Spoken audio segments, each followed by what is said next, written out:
सलमान अकरम राजा साहब फरमाइए गा, ये जो सब कुछ हुआ है ये आइन के दायरे में हुआ है, ये कानून में रहते हुए हुआ है, ऑपोजिशन तो ज़ाहिर इसको नहीं मान रही है।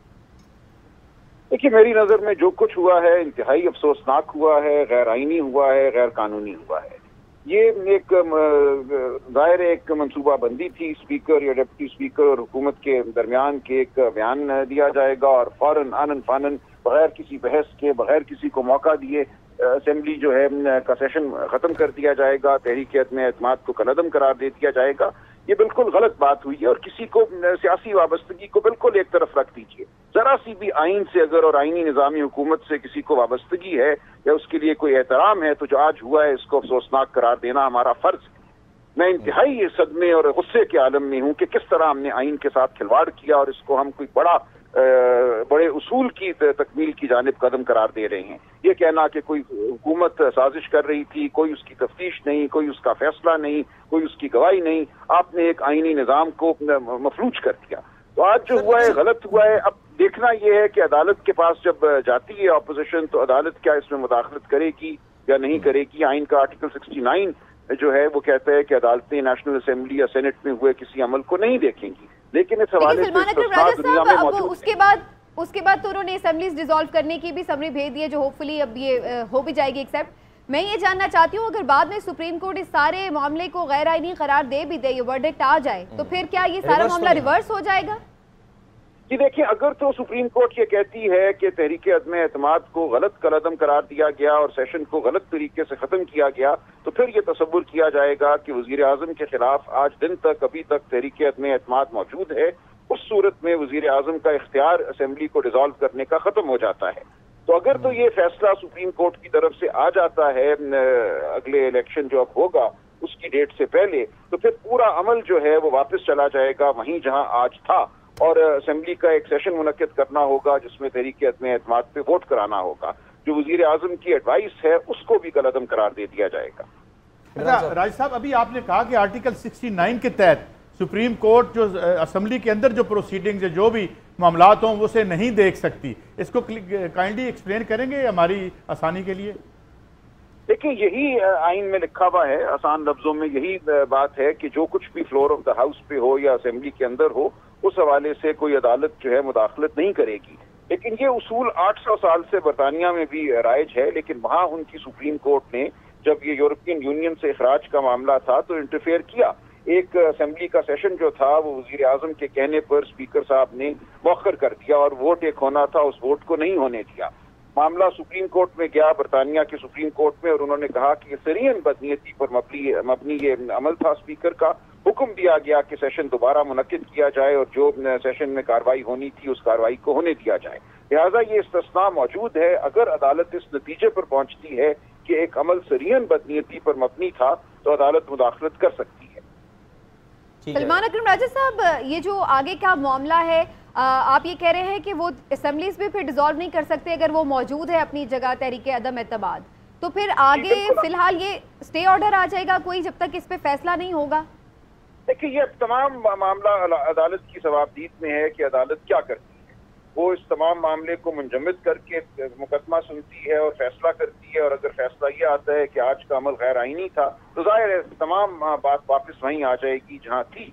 लेकिन ये भी अदालत की सवाबदीद है कि एक गैर आइनी अमल के नतीजे में होने वाले इलेक्शन को होने दे।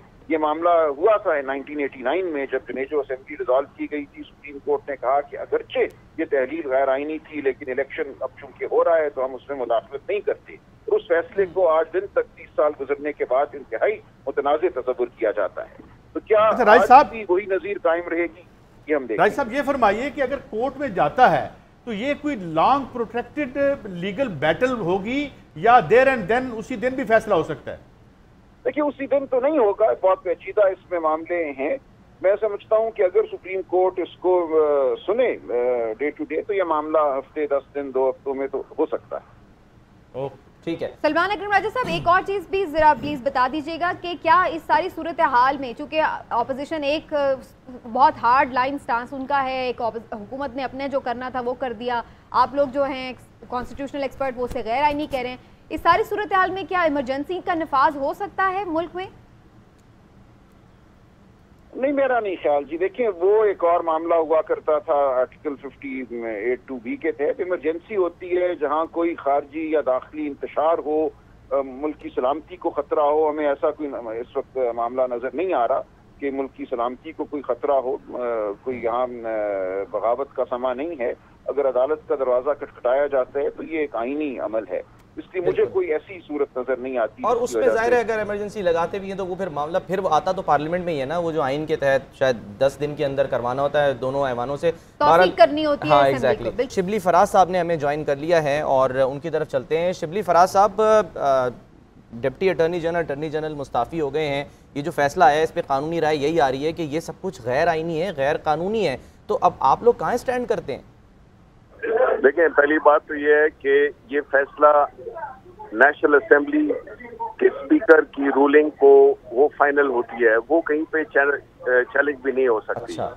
یہ جو اپوزیشن کو ایک دھچکا ملا ہے کیونکہ وہ اس چیز کے لیے تیار ہی نہیں تھے, کیونکہ انہوں نے تو اپنے عہدوں کے لیے کوئی انٹیریئر منسٹر بن گیا تھا, تو کوئی پرائم منسٹر, تو کوئی پریزیڈنٹ, تو انہوں نے تو اپنی جو اس میں ہرس میں قانونی پہلوؤں کا اور قانونی آپشنز کا کوئی نہیں کیا, جس میں کہ انہوں نے آج اسپیکر کے خلاف صبح جمع کرا دی. تو ہم تو ایک آرگنائز ٹیم ہے جس میں کہ ہم نے پوری plan a, plan be, plan سی ہم نے تیار کیا ہوا تھا. لیکن ان پلانز میں تو آپ کی اپنی قانونی ٹیم آپ کے ساتھ نہیں ہے. Attorney general, deputy attorney general وہ بھی مستعفی ہو گئے ہیں. ہم اس گند کا حصہ نہیں بن سکتے, وہ یہ کیا ہے؟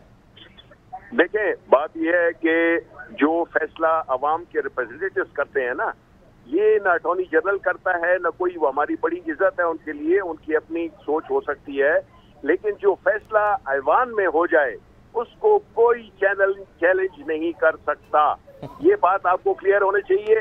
بہت اس وقت جو ہے تو لیگل ایکسپرٹس بیٹھیں گے اور وہ آپ کی اور قوم کا ٹائم ضائع کریں گے, لیکن اس میں جو چلیں سر, یہ بہت ویسے اچھا پریسیڈنٹ ہے کہ کم از کم ایوان کی اہمیت کا اندازہ جو ہے وہ اب آپ کو بھی ہو رہا ہے اور سب کو آپ کرا بھی رہے ہیں. سر نہیں, ہمیں افسوس ہوگا کہ اگر کسی کی امیدوں پہ پانی پھر گئے تو اس کے ذمہ دار ہم نہیں ہیں. ہم نے پاکستانی قوم کو جواب دینا ہے, وہ ہمارے ساتھ کھڑی ہوئی ہے, اور انشاءاللہ جو پارلیمنٹ کو جو ہم نے جو صاحب آپ بھی ہمارے ساتھ پلیز بیٹھے رہیے گا, ہم آپ سے دوبارہ بھی بات کرنا چاہ رہے ہیں. ایک بڑی اہم خبر ہے, آپ کو بھی ظاہر معلوم ہے, صدر مملکت نے وزیر اعظم کی ایڈوائس پر قومی اسمبلی تحلیل کر دی ہے.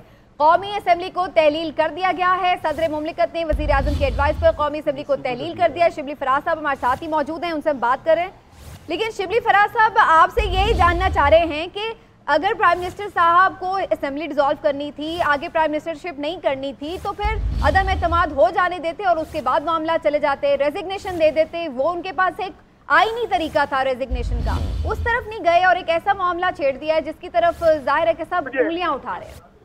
اگین مجھے افسوس ہے کہ اگر آپ کی خواہشیں پوری نہیں ہوئی ہیں, میں تو یہ کہتا ہوں کہ میں یہ کہہ رہا ہوں کہ آپ کو رسپیکٹ کرنی ہوگی نیشنل اسمبلی کے جو ممبران جو کہ عوام کے نمائندے ہوتے ہیں.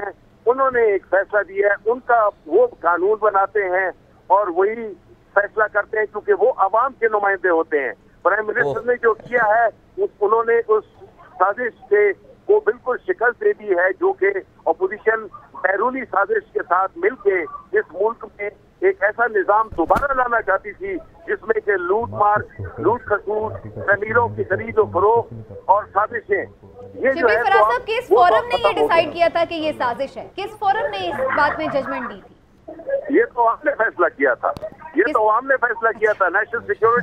نیشنل سیکیورٹی کمیٹی میں یہ بالکل یہ رکھا گیا تھا